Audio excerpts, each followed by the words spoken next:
Assalamualaikum warahmatullahi wabarakatuh. Bismillahirrahmanirrahim. Alhamdulillahirabbil alamin. Wa bihi nasta'in wala umuri dunya waddin. Wassalatu wassalamu ala asyrafil anbiya'i wal mursalin sayyidina wa maulana Muhammadin wa ala alihi wa sahbihi ajmain. Rabbi shrahli sadri wa yassirli amri wahlul 'uqdatam min lisani yafqahu qawli. Amma ba'du. Baik, perkuliahan hari ini kita buka bersama-sama dengan membaca lafaz basmalah. Bismillahirrahmanirrahim. Baik, mahasiswa jurusan HKI semester 4 kelas A dan B. Sebelumnya saya mohon maaf yang sebesar-besarnya karena dalam beberapa waktu terakhir ini saya mengalami banyak sekali kendala, terutama dalam masalah teknis, sehingga berakibat pada vakumnya atau tidak aktifnya perkuliahan saya sejak tanggal 25 Februari yang lalu sampai hari ini tanggal 8. Jadi hampir 2 minggu ya saya vakum, itu pun karena alasan teknis, yaitu rusaknya laptop saya. Tanggal 25 itu sebenarnya saya sudah akan siap untuk merekam video perkuliahan. Tapi lagi-lagi tiba-tiba ada kendala teknis, laptop saya tiba-tiba hang. Dan hang itu tidak bisa dibuka, bahkan apa namanya? Ada trouble. Awalnya di suara. Tiba-tiba setelah dicek ulang, saya cek sendiri, ternyata ada kendala merembet ke yang lain. Akhirnya saya bawa ke teknisi, saya minta diperbaiki. Ternyata kata teknisi, kata orang yang memperbaiki, oh ini Pak, laptop Bapak sudah kesehatan harddisknya sudah tinggal 4%. Kalau tidak segera diselamatkan, tidak segera apa tuh, dibersihkan atau tidak segera disehatkan, bisa jadi data Bapak hilang. Akhirnya saya terpaksa saya serahkan dah, diadakan lagi, dibuat lagi, dipesan lagi. Sudah. Sejak saat itu saya tidak bisa lagi mengutak-atik laptop saya. Ada masalah, ada error, plus sampai merembet ke yang lain. Ini hampir 2 minggu laptop saya itu apa, di dalam perbaikan karena ada beberapa hal yang harus diganti, plus memindah data. Dan akhirnya alhamdulillah sekarang sudah bisa selesai. Sekali lagi saya mohon maaf atas kendala ini. Saya berharap saya bisa mengejar ketertinggalan materi yang tidak sempat saya sampaikan pada tanggal 25 Februari dan tanggal 4 Maret. 2 minggu ini. Oke ya. Dan nanti ada misalnya hal-hal yang harus diadaptasikan yang akan saya sampaikan. Termasuk begini, kalau pertemuan kedua itu materinya adalah penyampaian materi. Pertemuan ketiga itu pendalaman materi dalam bentuk nanti akan ada pembagian tugas dan pemberian tugas. Jadi nanti pertemuan kedua yang akan dilaksanakan pada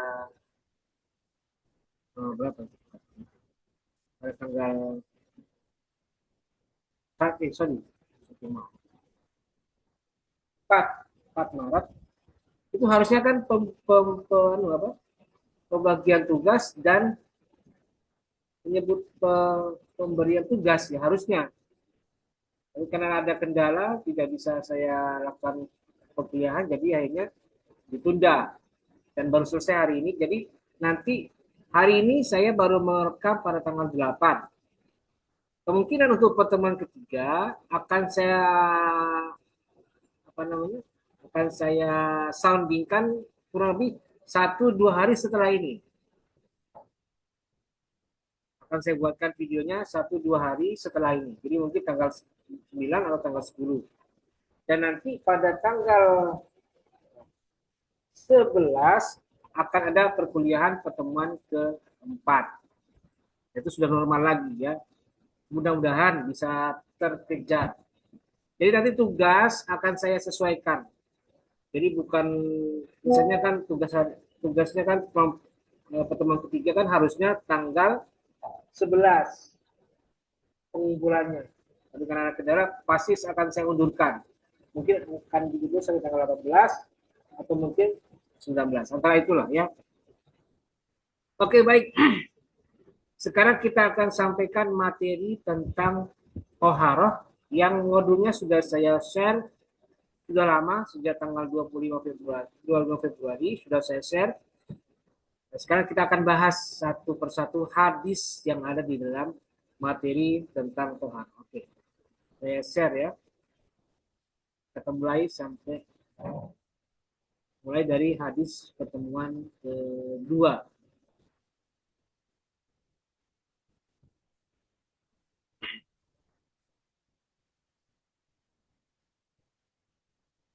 Nah, ini dia ya.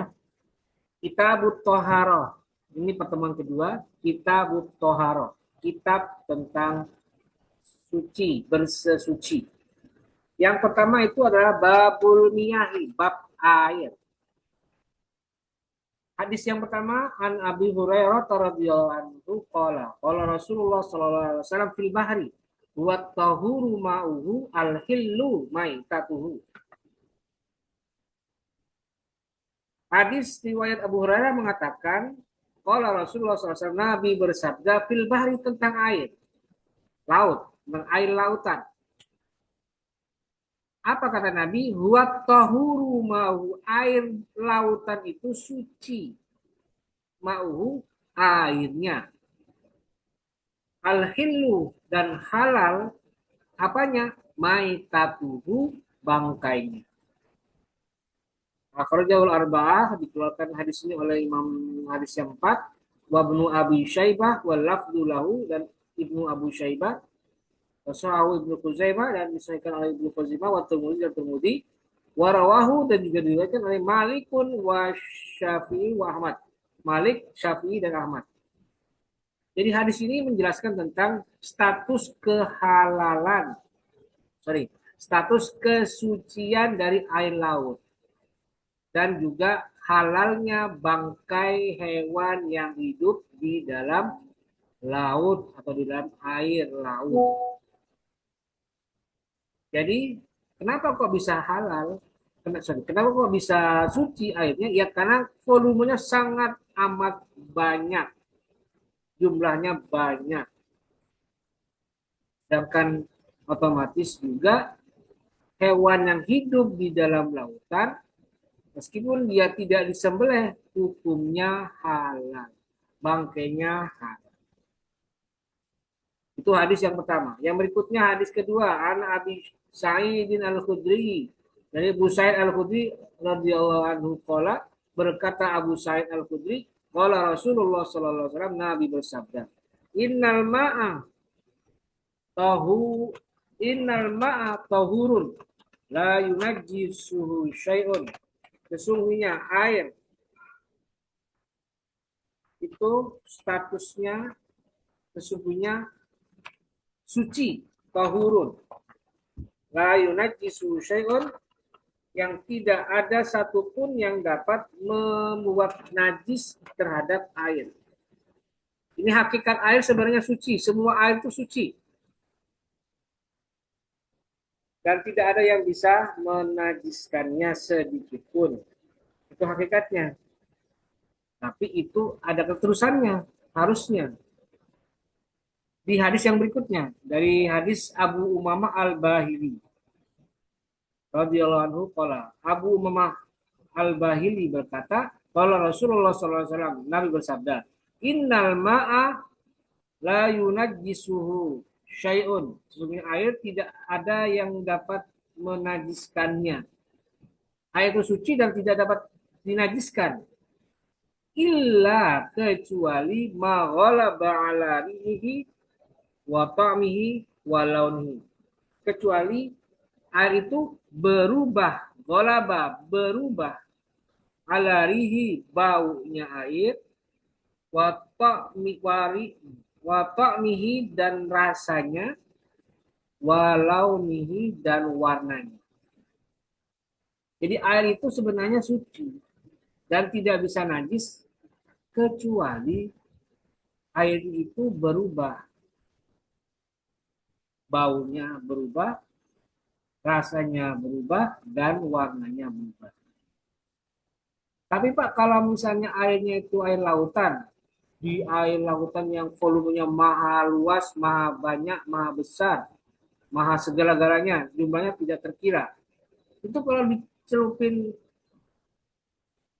sesuatu yang mengubah warna, kira-kira najis nggak air lautannya? Yang tentu saja tidak. Misalnya diberikan larutan perubah warna atau kecampuran kejatuhan najis bangkai makhluk daratan jatuh di dalam air lautan, itu najis nggak air laut? Tidak.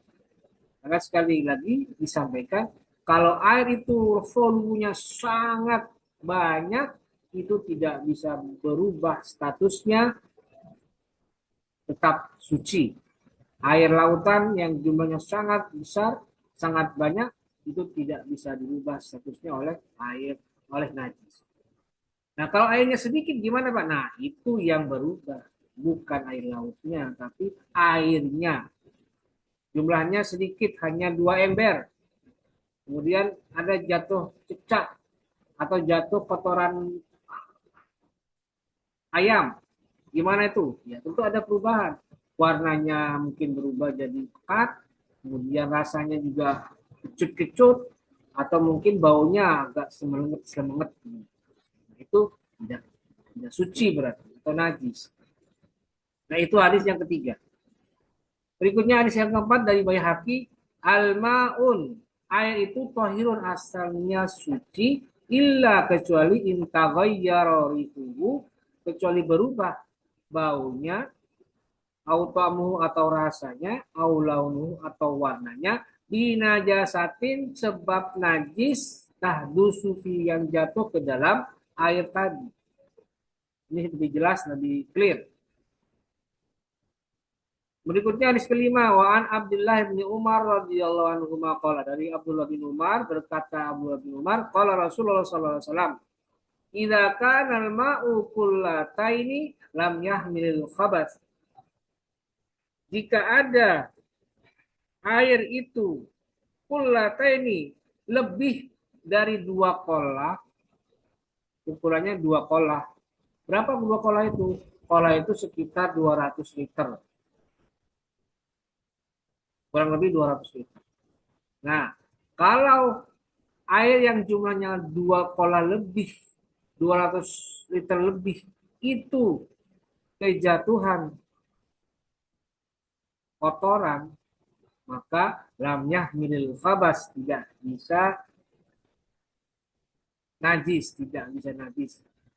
Atau wafilafdin dalam lafaz yang lain, lam jus, tidak najis. Jadi kalau jumlah airnya itu lebih dari 2 kolah, kejatuhan najis tidak akan mengubah status air suci itu menjadi najis. Tapi kalau kurang dari 2 kolah, itu bisa jadi berubah. Kita lihat di hadis berikutnya.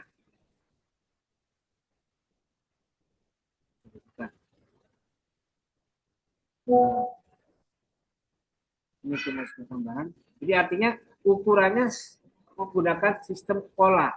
Kalau jumlahnya kurang dari 2 kolah, maka jika tercampur oleh najis yang bisa mengubah bau, warna, dan rasanya, maka itu najis, air yang kejatuhan kotoran tadi.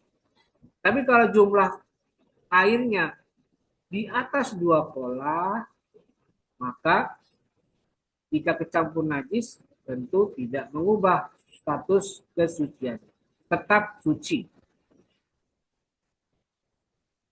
Berikutnya hadis yang keenam, wa an Abi Hurairah radhiyallahu anhu qala, qala Rasulullah sallallahu alaihi wasallam, dari Abu Hurairah berkata, Nabi bersabda, la yaghtasilu ahadukum fil ma'id daimi wa huwa junubun. Tidak tidak boleh mandi ahadukum seseorang di antara kalian fil ma'id daimi di air pada air yang diam, yang tidak bergerak. Wahwa junubun, sedangkan dia sedang junub. Jadi hukumnya adalah kalau orang sedang junub jangan mandi di air yang tetap atau yang tergenang. Sedangkan jumlahnya tidak banyak. Padahal dia mandi junub untuk menghilangkan hadas besar. Maka itu tidak sah mandinya dan juga tidak sah melakukan perbuatan setelah mandi. Karena harus diulang, harus dimandikan lagi. Dia harus mandi lagi. Berikutnya oleh Bukhari dari Bukhari, la yabulanna hadukum fil ma'id daimi alladzi la yajri, tsumma yaghtasilu fihi. Tidak boleh seseorang itu berkencing, ya bulanna, tidak boleh kencing seseorang fil ma'id daim di air yang diam atau air yang menggenang, alladzi la yajri yang tidak mengalir. Tsumma yaghtasilu fihi, kemudian dia mandi di dalam air yang tidak mengalir. Ya, tidak boleh mandi di situ dan juga tidak boleh kencing karena akan menyebabkan air itu najis karena tidak bergerak. Ditambah lagi airnya itu tidak mencapai 2 kolam. Kemudian walil muslimin dan dari muslim tentang minhu. Ini kan di situ ada keterangan fihi diganti oleh muslim dengan minhu. Wali Abu Daud sedangkan Abu Daud menggunakan redaksi la yaghtasilu fihi minal janabah. Tidak boleh mandi dalam keadaan sedang junub. Kemudian hadis ke-9 wa an rajulin sahiban Nabi sallallahu alaihi wasallam naha Rasulullah sallallahu alaihi wasallam ai antagtasila al mar'atu bi fadlil rajuli awil rajulu bi fadlil mar'ati awal yagtarifa jami'an.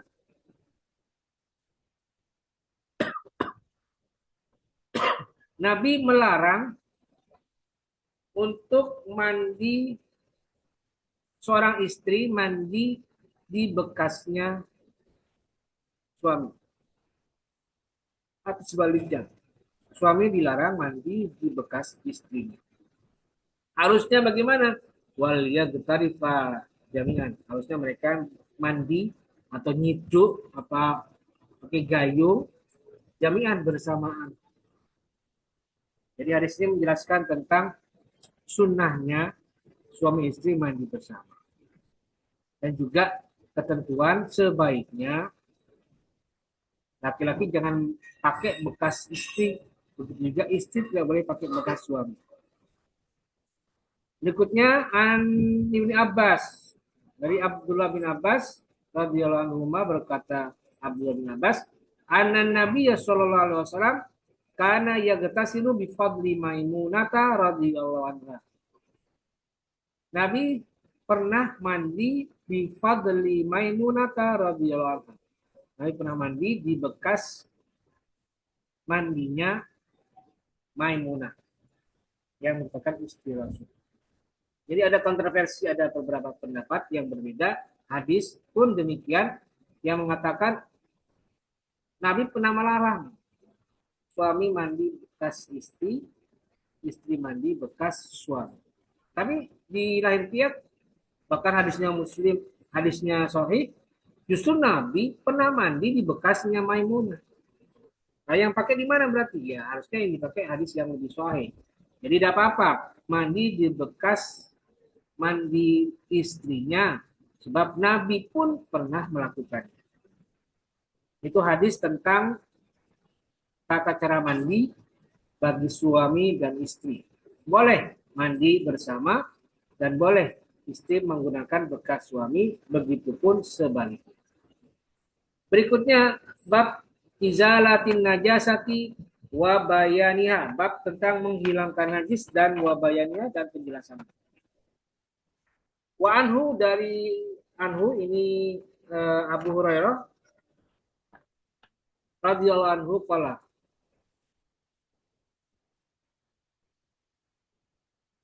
Lama karena yaumu Khaybar, pada saat perang Khaybar, itu amara Rasulullah Sallallahu Alaihi Wasallam Aba Talhah, bahwasanya Nabi memerintahkan kepada siapa? Abu Talhah untuk berseru. Apa seruannya? Innallaha la yanhayanikum an luhumil khumuril ahliyati. Fa innaha rijsun. Nabi, sesungguhnya Allah dan nabinya itu melarang mereka untuk menggunakan air liur kedelai peliharaannya. Jadi air liurnya keledai atau hewan peliharaan itu najis. Jadi jangan sampai terkena air liurnya. Ainaha rijsun, karena sesungguhnya eh, itu adalah najis.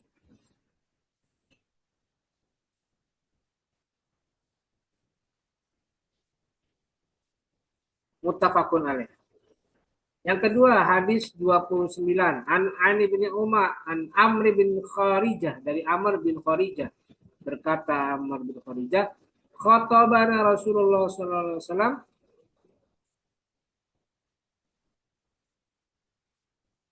Nabi pernah apa namanya ini? Pernah khutbah di kota Mina. Kemudian wahwa Nabi ala rohilatihi, Nabi berdiri atau berkhutbah di atas kendaraannya. Walu abuha, dan air liurnya yasilu ala katifi, mengalir. Air liurnya itu mengalir ala katifi, di atas pundakku, di atas pundaknya Amr bin Kharijah. Oh ya sebentar, mohon maaf. Yang tadi yang hadis 28 ini yang luhum itu bukan air liur tapi daging. Daging. Kenapa tidak boleh dimakan? Ya karena itu hewan peliharaan. Sedangkan yang luap itu adalah air liur. Dan hukumnya tidak apa-apa, bukan najis. Lu'abuha yasilu ala katifi. Bahkan mengalirnya itu sampai menetes ke pundaknya Amr bin Kharijah. Dan itu tidak jadi najis. Itu status dari hukum air liurnya hewan peliharaan berupa kuda atau keledai. Berikutnya hadis 30. An Aisyah radhiyallahu anha qalat, dari Aisyah berkata Aisyah, karena Rasulullah sallallahu alaihi wasallam yaghsilul maniyya thumma yakhruju ila sholati fi dzalika tsaubi wa ana anzuru ila atharil ghusli, muttafaqun alaih. Aisyah berkata, karena Rasulullah SAW, Nabi pernah yaghsilul maniyya, pernah mencuci mani. Tsumma yakhruju ila sholati fi dzalika tsaubi. Kemudian beliau keluar untuk sholat dengan pakaian tadi itu. Wa ana anduru ila asaril ghusli, dan aku melihat sendiri bekas dari cuciannya tadi. Muttafaqun alaih. Jadi Nabi apa itu namanya? Pernah eh, menyuci sendiri maninya. Apa itu? Spermanya, dan beliau justru setelah itu tadi dicuci dan dikeringkan sedikit, justru beliau langsung pergi ke masjid untuk melaksanakan sholat dengan pakaian tadi. Artinya, memang mani itu dianggapnya sebagai najis, tapi solusinya tetap ada. Ya, dikocok saja, dikocok sedikit. Ya, kalau di zaman sekarang ya bolehlah sedikit pakai sabun. Setelah itu dikeringkan sedikit, dihilangkan air-airnya, baru setelah itu dijebel sedikit biar keluar airnya, baru setelah itu bisa digunakan. dipakai untuk kegiatan sholat. Itu status dari pakaian yang terciprat oleh air mani. Berikutnya, wali muslimin, dan menurut riwayat Muslim, laqad kuntu, Aisyah berkata, saya sungguh afrakuhu, mencoba menyuci min saubi Rasulullah sallallahu alaihi wasallam, pakaiannya Rasulullah, farkan dengan satu kucekan, wa yusalli fihi, dan kemudian Nabi sholat dengan pakaian yang dikucek tadi. Kata Nabi, kata Aisyah, itu dikucek, dibersihkan, bukan sekedar disiram, tapi dikucek juga. Berikutnya, wa fi lafdillahu, dan dalam lafaz yang dari Imam Muslim, laqad kuntu ahukkuhu yabisan bi dhufri min saubihi.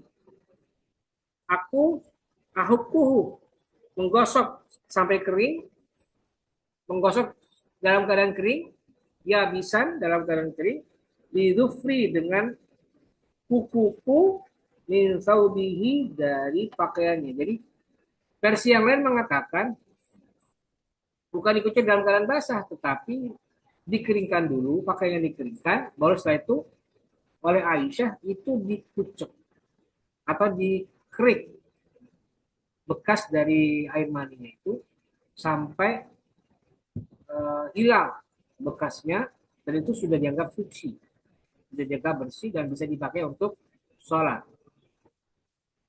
Itu caranya, versi yang lain.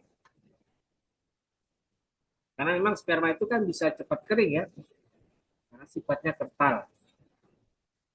Nah kalau sudah kental, kalau sudah kering, itu kan tidak perlu dibasahin lagi, cukup keringnya sperma itu dikucek, di apa? Dikerik, kemudian terlepas, nah itu sudah dianggap suci. Berikutnya, wa an Abi Samhi radhiyallahu anhu qala qala Rasulullah sallallahu alaihi wasallam, qala Nabi sallallahu alaihi wasallam, yugsalu min baulil jariyati wa yurashu min baulil gulami. Yugsalu, Nabi mencuci min baulil jariyah, dari kencingnya bayi perempuan, al-jariyah bayi perempuan. Wa yurashu, dan dipercikan saja, min baulil gulami, dari kencingnya anak atau bayi laki-laki. Jadi berbeda cara Nabi membersihkan kencing. Kalau itu kencing perempuan, maka harus dibersihkan, dicuci. Tapi kalau anak laki-laki cukup dipercikan baul. Tapi ingat, ini hanya bagi bayi yang hanya minum air susu ibu saja. Tapi kalau sudah beranjak agak gede sedikit, misalnya udah hampir 2 tahun, dia sudah makan makanan tambahan, bukan cuma sekedar air susu, bukan sekedar ASI, maka itu harus dicuci. Tidak pandang laki-laki, bayi laki-laki atau perempuan. Semuanya sama. Ini hanya berlaku untuk bayi yang baru minum ASI saja. Kalau bagi laki-laki, bayi laki-laki, bagi bayi perempuan itu dibersihkan. Tapi bagi laki-laki, bayi laki-laki itu cukup dipercikan saja. Akhrajahu Abu Dawud wa Nasai wa Sahihul Hakim. Berikutnya hadis 34. Wan Asma binti Abi Bakrin radhiyallahu anhu, dari Asma binti Abu Bakar radhiyallahu anhu berkata, annan Nabiya sallallahu alaihi wasallam qala fi damil haidi yusibu thawba tahutuhu thumma taqrusuhu bil ma'i thumma tandahu thumma tusalli fihi, muttafaqun alaih. Wasnya Nabi bersabda tentang darah haid yang mengenai pakaian. Tahu tuh, aku kerik. Tahu kerik? Nabi mengatakan kerik. Coba dikerik. Tumata kerusuhu, kemudian dikucek. Bilmai, dengan air. Tumatan dahuhu, kemudian disiram. Tsumma tusolli. Jadi kata Nabi, kalau terkena darah haid, maka caranya dikerik dulu, hilangkan zat darahnya, unsur darahnya dihilangkan, kemudian setelah itu dikucek supaya berkurang bekasan kerikan tadi. Kemudian disiram. Lalu setelah itu dipakai untuk sholat. Tapi ingat ya, ini di daerah Nabi ketika itu belum banyak air. Jadi bisa memanfaatkan cara yang simple seperti ini. Tapi kalau di Indonesia yang jumlah volume airnya banyak, di mana-mana banyak air, bahkan ada hujan, ada sungai yang mengalir banyak di mana-mana, maka ya tentu saja harus dikucek dan disirami secara kontinu, secara rutin, secara berkelanjutan. Jadi tidak dibatasi hanya sedikit saja, enggak. Tidak harus dikerik, tidak. Ini hanya di daerah yang airnya minim. Jadi boleh dikerik dan segala macam, baru dikucek. Nah, kalau di Indonesia ya harus dikucek semuanya tuh, pakai air. Gitu. Nah itu hadis 34. Berikutnya kita pindah ke hadis tentang babul husni wa hukmil junubi. Bab tentang mandi dan hukum junub. Hadis tentang hadis tentang mandi dan hukum junub. Wa an Abi Sa'idin Al-Khudri radhiyallahu anhu qala Rasulullah sallallahu alaihi wasallam al-ma'u minal ma'i. Air bertemu dengan air. Maksudnya apa ini? Jadi kalau al-ma'u yang pertama itu mandi. Al-ma'u minal ma'i wajib mandi itu kalau minal ma'i. Kalau keluar air mani. Jadi karena keluar air mani, keluar sperma, itu wajib hukumnya mandi. Jadi gara-gara air mani keluar, wajib mandi. Makanya istilahnya al-ma'u minal ma'i. Rawahu Muslim. Berikutnya waan Abi Hurairah radhiyallahu anhu qala Rasulullah sallallahu alaihi wasallam Nabi bersabda, "Idza jalasa baina syu'abihal arba, tsumma ja'al jahadaha faqad wajibal ghuslu." Jika duduk kalian di antara syu'abihal arba di antara apa itu namanya? Dua apa ini? Bagian badan paha ini yang 4 paha dan ini apa? Bokong 4. Berarti maksudnya apa? Alat kemaluan gitu ya. Tuma jahadah, kemudian dia bersemangat atau berhasrat, kemudian dia melakukan hubungan seksual, katakanlah fakot wajibal ghuslu, maka dia wajib mandi. Jadi artinya apa? Jika ada pertemuan dua apa itu? Dua syu'ab, dua bagian badan yang 4 antara laki-laki dan perempuan dan terjadi hubungan seksual, maka itu wajib mandi. Walaupun tidak keluar mani. Tapi kalau sudah ada pertemuan dua alat kelamin, itu tetap wajib mandi. Itu maksudnya ya hadis ini. Berikutnya wazada Muslim wa ilam yunzil, meskipun tidak keluar mani, tetap wajib mandi. Wan Anasin qala kalau Rasulullah SAW fil marati tarofi manamiha ma yara rajulu faqala tagtasilu. Nabi bersabda tentang perempuan yang melihat fi manamiha dalam mimpinya ma yara rajulu. Seperti apa yang pernah dia lihat bagi laki-laki, maka wajib mandi. Maksudnya apa? Maksudnya adalah kalau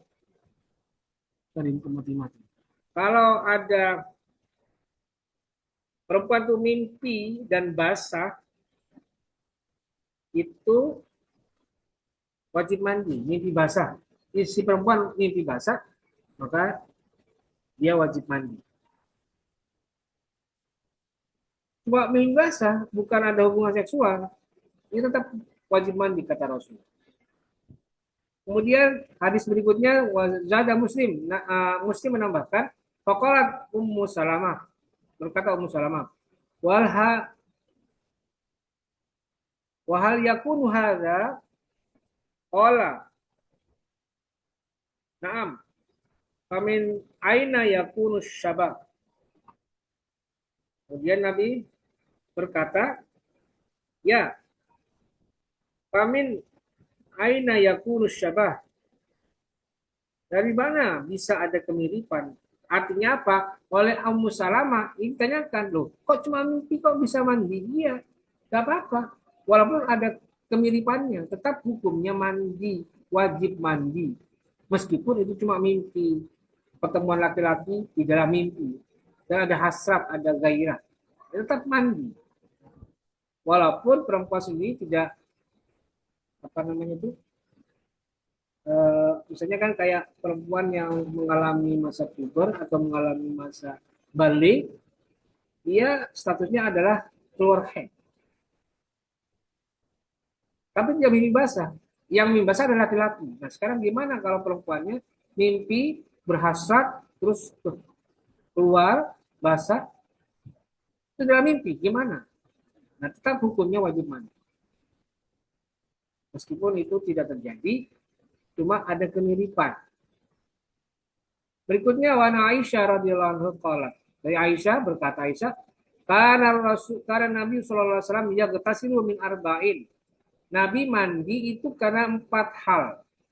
Satu minal janabah karena junub, wa yaumal jumu'ati dan pada hari Jumat, wa minal hijama dan pada saat berhijama atau berbekam, wa min ghuslil mayyiti dan setelah memandikan mayit. Jadi ada 4 hal yang menyebabkan Nabi mandi, kata Aisyah. Selesai ya. Jadi itulah hadis yang kita bicarakan kali ini mengenai toharah. Pertama hadis tentang miyah atau air. Kedua bab tentang apa ini? Tentang izalatul hajah menghilangkan najis, dan yang ketiga adalah bab tentang mandi dan hukum junub. Memang sebenarnya masih banyak pembahasan yang lebih luas, tapi karena waktunya terbatas maka saya cukup batasi hanya pada hadis-hadis yang saya tampilkan di volume ini.